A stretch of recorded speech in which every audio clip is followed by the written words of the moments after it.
প্রিয় মাছ চাষী ভাই ও বোনেরা, আশা করি আপনারা সবাই ভালো আছেন। আমি খন্দকার জুয়েল ইমাম ফিশ কিং ইনভার্টারের পক্ষ থেকে জানাই আন্তরিক শুভেচ্ছা অভিনন্দন। আজকের ভিডিওর বিষয় হলো ফুলবাড়িয়া উপজেলা লালমাটিয়া বাজারের পাশে, আপনার এই গ্রামের নাম কি? নাওগাঁও, নাওগাঁও, ময়মনসিংহ জেলা, ফুলবাড়ি উপজেলা। ফুলবাড়িয়া উপজেলা। আমি এসেছিলাম আমার নয়নদার বাড়িতে, রাতে এখানে ছিলাম। এখানে প্রচুর বৃষ্টি এবং কারেন্ট বিচ্ছিন্ন অবস্থায় আছে 4 দিন যাবত। তারপরে আমি আমার পিছনে একটি 4 পাকা প্যাডেল হুইল আছে এবং দাদা আমাদের কাছ থেকে কয়টা মেশিন নিয়ে এসছে এবং কেন নিয়ে এসছে, কি ধরনের উপকার পাচ্ছে, সেই বিষয়গুলো নিয়ে আপনাদের সামনে তুলে ধরবো। আমার আজকের এইখানে অবস্থানের মূল কারণটা হলো যে আমি আমার ভিডিওগুলোতে সাধারণত চাষিদেরকে বলে থাকি যে আপনাদের সঙ্গে আমাদের যে আপনাদের জানা এবং আমাদের জানা এবং আপনাদের মাছ চাষের যে প্রবলেম এবং আমাদের মেশিনগুলো যে 1 বছরের জন্য আমরা গ্যারান্টিতে বিক্রি করে থাকি, সেই মেশিনগুলোর পারফরমেন্স গুলো কি, বিদ্যুৎ কনজারভেশন কি, মেশিনের গুণগত মান এবং আপনাদের তাদের মাছ চাষের যে প্রক্রিয়াটা, কর্মযোগ্যতা চলছে, সেটাকে আসলে কিভাবে আরো আধুনিকায়নে নেওয়া যায় এবং তারা যেন, চাষিরা যেন কোনোভাবেই বিমুখ না হয়। কারণ তারা হলো আমাদের মাছ চাষের প্রাণ। এই আমিষের যোগানটা আমাদের এই বৃহৎ জনগোষ্ঠী বাংলাদেশের 18 কোটি মানুষের খাদ্য সংস্থান যোগাচ্ছে তারা। তাদেরকে যদি স্বাবলম্বী করা যায় তাহলে আমাদের এই মেশিন বিক্রিটা মেন উদ্দেশ্য না, আমরা এই যে মাছ চাষের যে অগ্রযাত্রার উন্নয়ন, সেটার একটা অংশীদারিত্ব আমাদের কাঁধেও বর্তায়। যার ফলশ্রুতিতে আমি এসেছি এই নাওগাঁয়ে। আমি কথা বলবো আমার শ্রদ্ধেয় দাদা নয়নদাকে। আমি কথা দিয়েছিলাম তার কাছে আসবো, এসেছি ইনশাল্লাহ। আল্লাহর কাছে আমি অশেষ মেহরবানি এবং শুকরিয়া আদায় করি। মেহরবানিতে এসেছি, শুকরিয়া আদায় করি।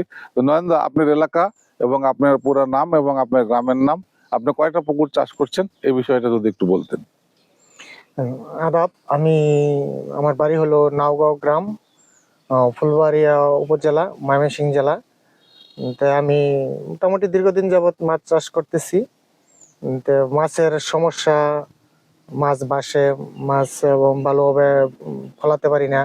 ওই হিসাবে পরে ভাইয়ের সাথে যোগাযোগ করলাম যে মাছের এই সমস্যা। আমি এটা আবার মোবাইলে দেখি, মোবাইলে দেখার পরে ভাইয়ের সাথে যোগাযোগ করলাম। পরে ভাই আমারে বললো যে আপনি শাওয়ার মেশিন ব্যবহার করেন, একটা এরোটার ব্যবহার করেন। পরে আমি তার কথা মতো এরোটার নিয়ে আসলাম, নিয়ে এসে পুকুরে লাগানোর পরে চালাইতেছি। তো মোটামুটি এখন না মাছের বেশি একটা ঝামেলা হয় না, মাছ বাসে না, মাছ মোটামুটি ভালোভাবেই ফলাচ্ছি। এমনিতে এখন আর সমস্যা হচ্ছে না। আর তাদের এরোটার গুলি, শাওয়ার মেশিন গুলি মোটামুটি ভালো, বা সার্ভিসও ভালো। আমি একটা আনছি প্রায় 2 বছর হয়ে গেছে, আর একটা 1 বছর ধরে, আর একটা কয়েকদিন আগে আনছি। এগুলি মোটামুটি ভালো, তাতে এখন ভালোই আছে, খারাপ না। মাছ বেশি একটা বাসে না। আর আসলে তো যখন কারেন্ট না থাকে তখন সমস্যা। এগুলি সেই ক্ষেত্রে কারেন্টের প্রয়োজন আছে, বা কারেন্ট না থাকলে বিকল্প আরেকটা ব্যবস্থা আছে, জেনারেটর বা এগুলি। এগুলিতে সবসময় চালাইলে, সবসময় তো চালানো লাগে না, দিনের বেলায় অল্প একটু আর রাতের বেলায়, তাতে ভালো, সমস্যা না। আচ্ছা দাদা, আমি আপনাকে মেশিন দেওয়ার পরে আপনার একটা মেশিনের প্রবলেম হয়েছিল কতদিন পরে? একটা মেশিনের প্রবলেম হয়েছিল মোটামুটি মাস, 1-1.5 মাস পরে। পরে আবার তাদের সাথে আবার কথা বললাম, কথা বলার পরে সে বললো আপনি মোটরটা পাঠাই দেন। পরে মোটরটা তার কাছে আবার পাঠাই দিয়েছিলাম, সে আবার পুনরায় আর একটি মোটর আমাকে দিয়েছে।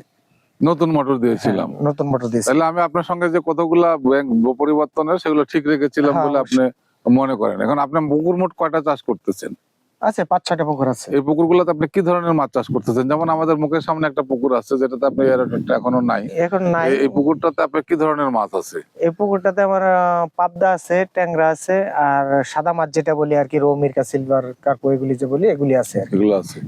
কিন্তু আমি আপনার কাছ থেকে যেটা জেনেছি, ভিডিও আউট অফ ভিডিওতে আলোচনা করে, আপনার পুকুরের লেভেল অনুযায়ী সকল স্তরে, যেমন সিলভারের স্তরে সিলভার যে পরিমাণ থাকার কথা, রুইয়ের স্তরে রুই, আপনার গ্লাস কাপ, কাতলা, আপনার হলো মৃগেল, কালীবাউস, এগুলো কিন্তু আপনার স্তর অনুযায়ী পরিমাপটা ঠিক নেই, যার কারণে পুকুরে প্রচুর ফাইটোপ্ল্যাঙ্কটন, জুপ্ল্যাঙ্কটন নষ্ট হওয়ার কারণে পচন ক্রিয়া, ডিকম্পোস্ট হচ্ছে। এগুলো আপনি একটা পুকুরে আমার পরামর্শে করবেন। আমি আপনাকে যে সাজেশন দেবো, ইনশাল্লাহ আপনি করবেন কিনা, একটা পুকুরে আপনি চেষ্টা করেন যে করবেন কিনা। আপনি সাজেশন দিলে আমি একটা করব আর কি, সেটা যদি পরামর্শ দেন, হ্যাঁ, একটা পরিচালনা করার যদি সুযোগ দেন তাহলে করব। ইনশাল্লাহ করবেন। আমার সঙ্গে সবসময় যোগাযোগ রাখবেন।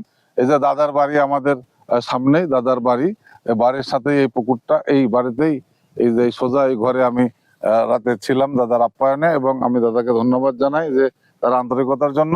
এবং আগামীর মাছ চাষে আমি এই দাদাদের যে মাছ ভাষা, এরাটা চললে তার মাছ ভাষার কোনো সুযোগ নাই, এবং আমাদের মেশিনগুলো 2 বছর 3 বছরেও কোনো প্রবলেম ইনশাআল্লাহ হচ্ছে না বলে আপনি মনে করছেন। হ্যাঁ আর হলে তো আমরা আছি। হ্যাঁ হ্যাঁ। তো ধন্যবাদ আমার নয়নদাকে। আপনার মাছ পুকুর কয়টা? আপনার নামটা একটু বলবেন? আমার নাম মোহাম্মদ মকবুল হোসেন। আপনার পুকুর কয়টা চলছে? আমার পুকুর দুইটা। এরাটর লাগাইছেন? না এরাটর লাগানো নেই, আপনার পুকুরে মাছ ভাসা প্রবলেম তো সবসময় চলতেছে। মাছ ওই মাঝে মাঝে ভাসে, মাঝে মাঝে ভাসে না। ভাসে না।